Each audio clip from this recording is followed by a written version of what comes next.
जय श्री राम। परम प्रिय मेरे भाई बहन, 14 अक्टूबर 2023 को इस वर्ष का पितृ विसर्जन है, मतलब सर्व पितृ अमावस्या है। उस दिन हमें क्या करना चाहिए, उसी के विषय में निवेदन करने जा रहा हूँ। उसके पहले 13 अक्टूबर को चतुर्दशी का श्राद्ध होगा। चतुर्दशी का श्राद्ध हमें उन पूर्वजों के लिए, अपने दिवंगत आत्माओं के लिए करना चाहिए जिनकी जो है शस्त्र के द्वारा मृत्यु हो गई हो, जैसे कि वो सैनिक रहे हों, वीरगति को प्राप्त किए हों, अथवा जो है कहीं दुश्मनी में किसी ने वार कर दिया हो। हालांकि जो गाड़ी का एक्सीडेंट इत्यादि में होता है वो भी कहीं ना कहीं शस्त्र इत्यादि हमारे अंदर आने के बाद ही व्यक्ति जय जय सिया राम हो जाता है। तो कह सकते हैं जो दुर्घटनाग्रस्त जिन रूप में जिन लोगों का असमय में मृत्यु हुई है, उन लोगों के लिए चतुर्दशी का श्राद्ध करना बहुत ही उत्तम रहता है। परिवार में कोई ऐसा हुआ हो तो हमें अवश्य चतुर्दशी का श्राद्ध करना चाहिए। और इस बार जो है 13 अक्टूबर को प्राप्त हो रहा है।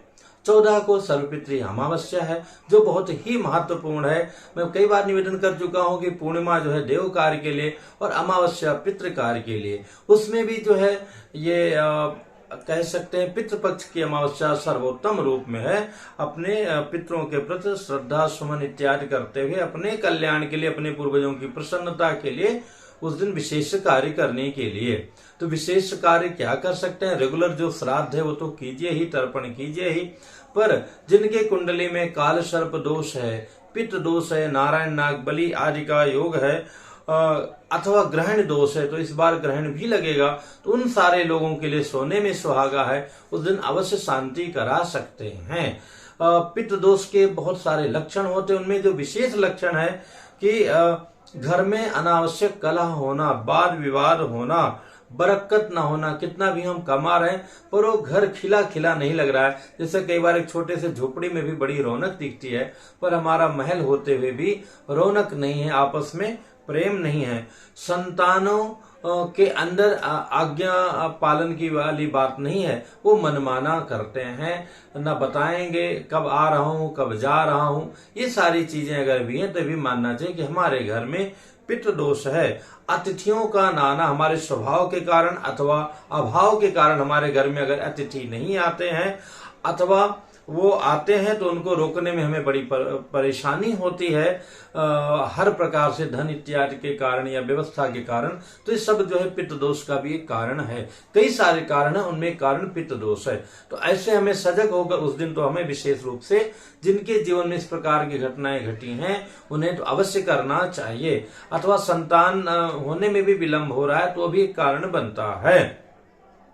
करना क्या चाहिए तो बहुत ही इजी है। बहुत लोग आपको सिखा रहे हैं व्यू बनाने के लिए कि पितृ गायत्री पढ़ लीजिए, ये पढ़ लीजिए, वो पढ़ लीजिए। वो सब उसी प्रकार से जैसे कोई प्यासा हो, एक गिलास जल पिलाने से उसको संतुष्टि मिल जाएगी।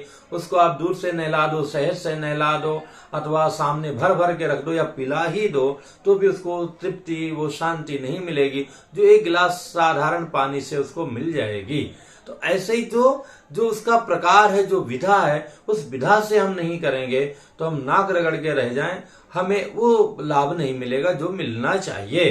तो हमें करना क्या है, तो जैसे हम नित्य तर्पण करते आ रहे हैं, हालांकि भले ही नवमी को, दशमी को, एकादशी को, पंचमी को हमारे पूर्वजों का श्राद्ध हो चुका है, फिर भी हमें तर्पण करना है। तर्पण करने के बाद अगर हो सकता है तो ब्राह्मण को जिमाना चाहिए, नहीं जिमाते तो सीधा इत्यादि निकालना चाहिए। जो रोज हम जल देते हैं उन कुशा पवित्री के द्वारा अगर हम देते हैं तो उनका विसर्जन होता है। उन कुशा पवित्री का प्रयोग देव कार्य में नहीं होता है। स्पेशली जो दरवाजा माना गया, द्वार माना गया, इसलिए दरवाजे पे नहीं बैठना चाहिए। तो दरवाजे को नित्य बहुत सारी वीडियो में मैंने निवेदन किया है, बताया है कि दरवाजे को पूरे पितृपक्ष हालांकि रोज ही धोना चाहिए। वहां पे चावल तिल अर्पण करते हुए पुष्प इत्यादि कलरफुल अर्पण करना चाहिए, चढ़ाना चाहिए। तो ऐसे ही सर्वपितृ अमावस्या को हुए प्रातः आप जल चढ़ा के धो करके और पुष्प इत्यादि अर्पण करेंगे ही।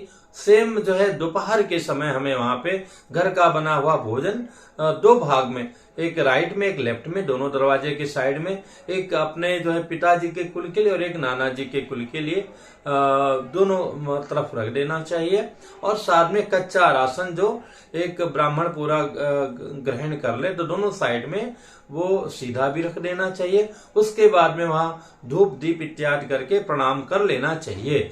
कई जगह परंपरा में कि गोबर की गोईठा कंडी जला करके उसमें पूड़ी खीर और घी शर्करा अथवा गुड़ मिला करके ओम पितृभ्यो नमः, ओम माता महादेव्यो नमः दोनों साइड में हवन इत्यादि करते हैं। नहीं तो धूप इत्यादि दिखा करके भी कार्य हो सकता है। वहां पे अगरबत्ती भी कर सकते हैं, क्योंकि पितरों को अगरबत्ती हम लोग कर सकते हैं, देवताओं को अगरबत्ती नहीं दिखाना चाहिए।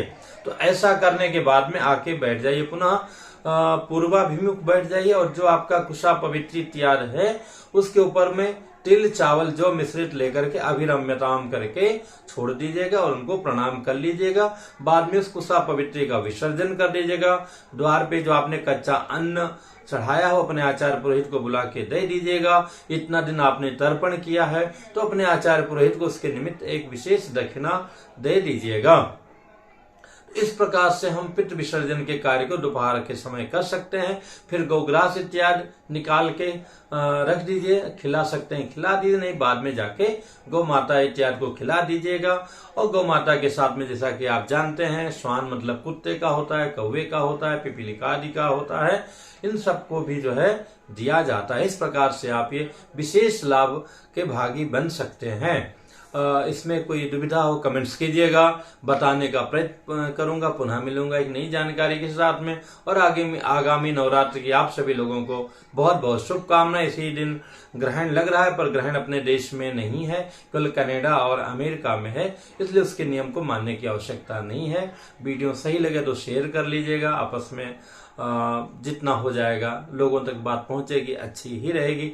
जय श्री राम।